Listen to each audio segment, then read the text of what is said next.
Okay, last one I'm doing today is one that's kind of sensitive to me, and as we know with INTJs, that is not always a great place to be, but I was really feeling the need to talk about this, especially after I've read quite a few comments on videos, and there seem to be a lot of others out there that have had a traumatic experience in a relationship, and it's impacted them moving forward in future relationships or how they approach that whole dating scene or experience moving forward.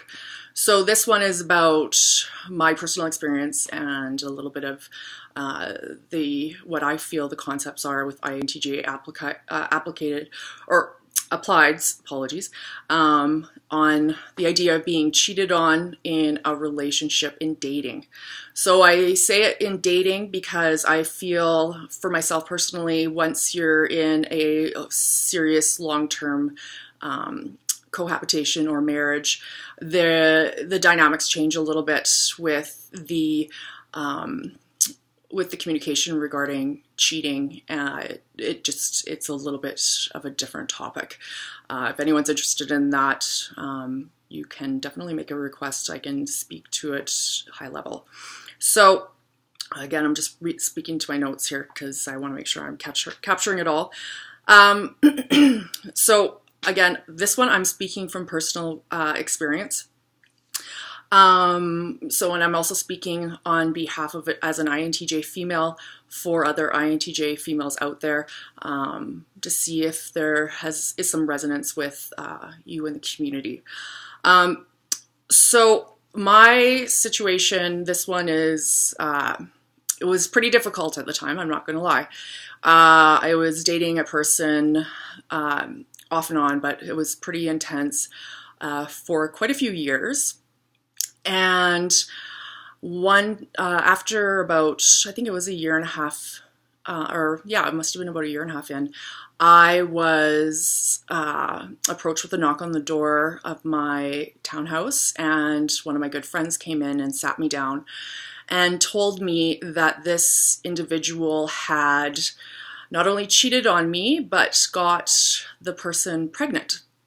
So this individual, my ex-boyfriend, was also part of a group of friends of mine. So there was a lot of individuals that knew him and therefore would know the experience pretty quick. I couldn't control the dialogue that was going out. For myself, just in that situation, the only way I could describe it is there was like a buzz in my ears. I couldn't think at all. My brain went blank, and it was like static in my ears, and my blood pressure dropped, and I couldn't talk. So that, I'm speaking as it looks like I'm rational right now, but trust me, I wasn't at the time. So I think the thing that was difficult for me was, there was a couple things.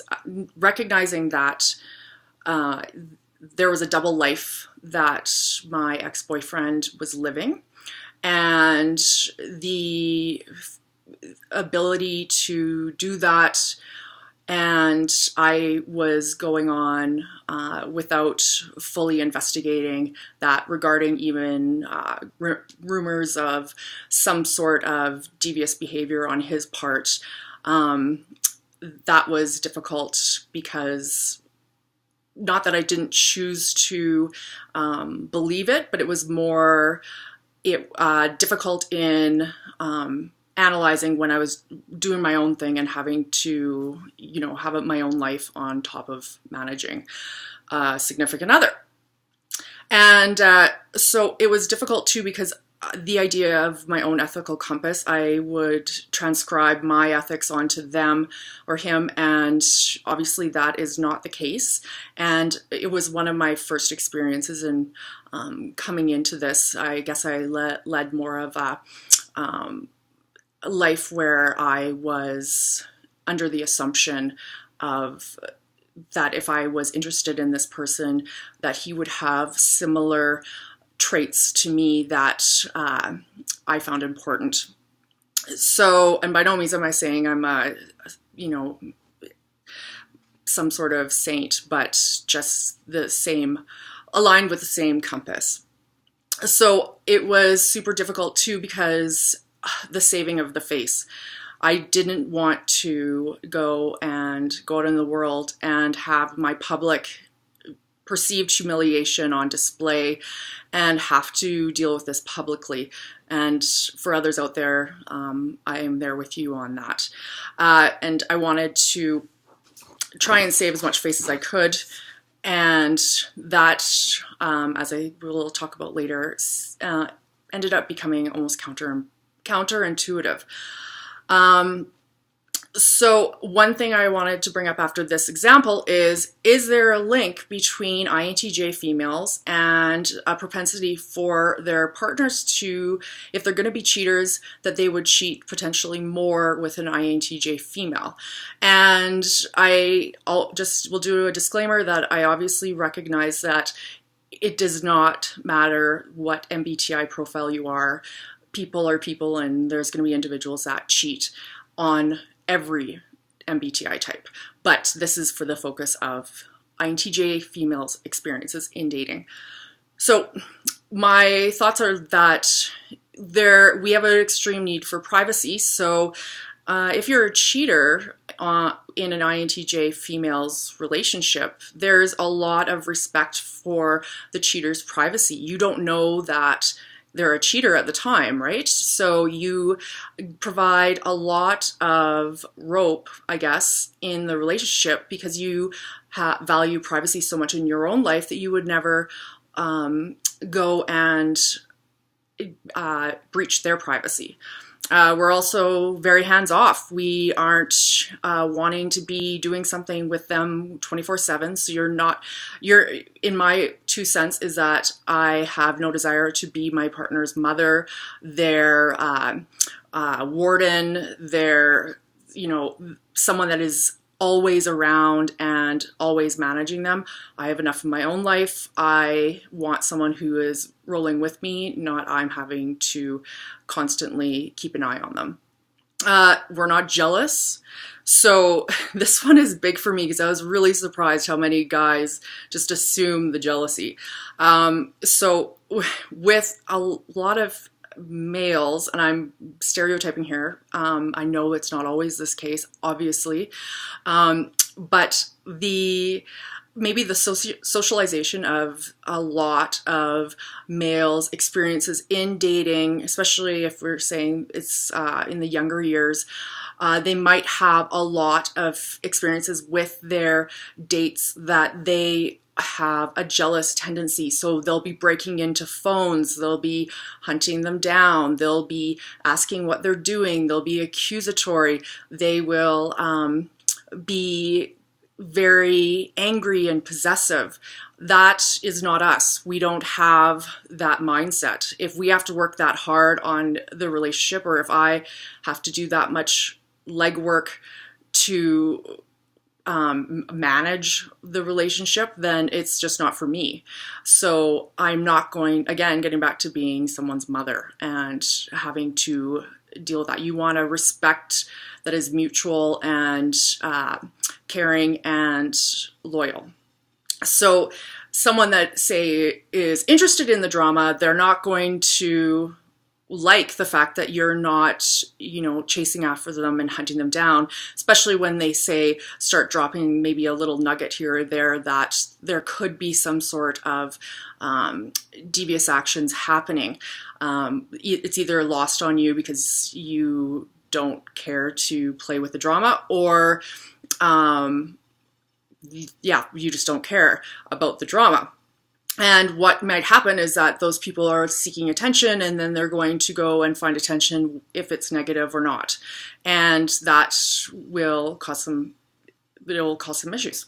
So also with INTJs, I find once I'm invested into a relationship to a certain point, I want to make sure that I have done my what I feel is important and contributing to my side of the relationship. So if issue comes up, the discussions start happening and trying to be as objective as possible.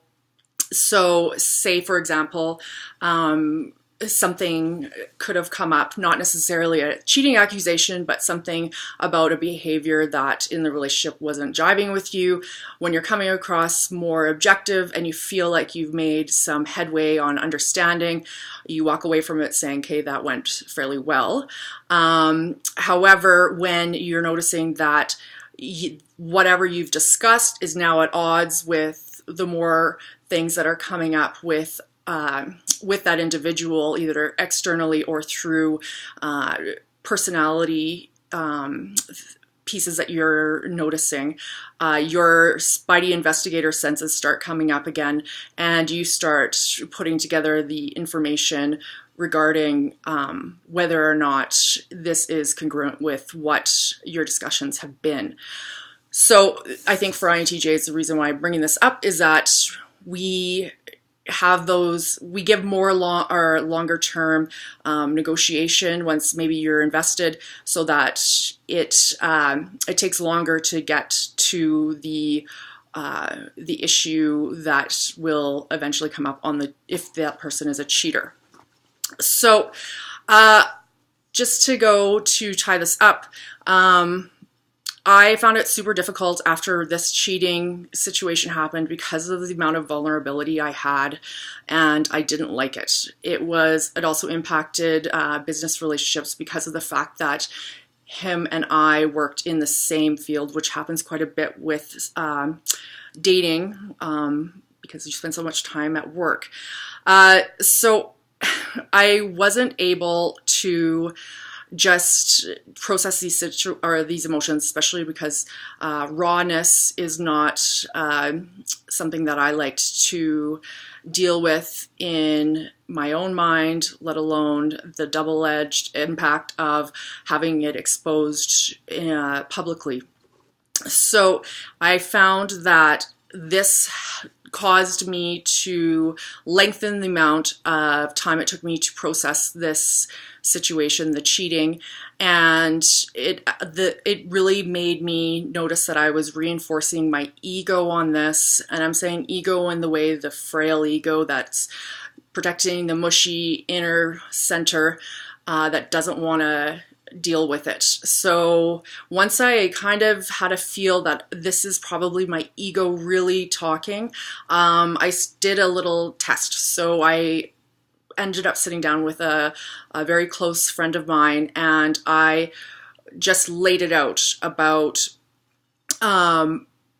instead of sitting and massaging how I wanted to provide this information about this experience, I just came out and said it and acknowledged the heartbreak, the sadness, the anger, the surprise, all of those things that I didn't ever want to acknowledge externally, because that would mean the power was taken away from my side and I was trying to hold on to that little piece that I had left.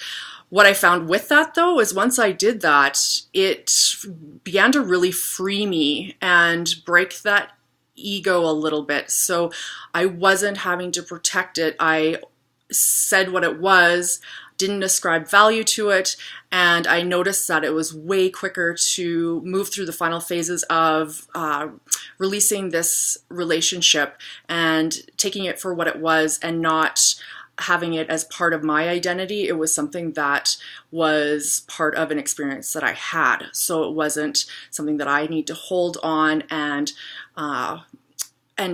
adapt to future situations. The baggage was broken down finally. So anyways, I hope that provided some interest in your own mind. I'm hoping I don't have too many people that have had experiences like this, but unfortunately I have a feeling there are going to be a couple. So as always, any video requests, please place video request ahead of it in the comment section, and thanks so much for watching.